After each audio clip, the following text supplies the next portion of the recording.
nag-usap-usap kaming staff, saan kami mag-inaugurate o mag-launch ng aming presidential and vice presidential candidacy. Some suggested the north, some the south, because I come from the Visayas.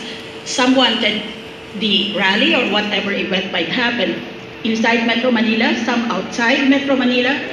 Pero bandang huli, dahil marami na masyadong nagsasalita, kako, dalhin niyo ako sa campus where I have always been most comfortable with an audience, but not only an audience consisting of ordinary students. I want a campus with a high IQ.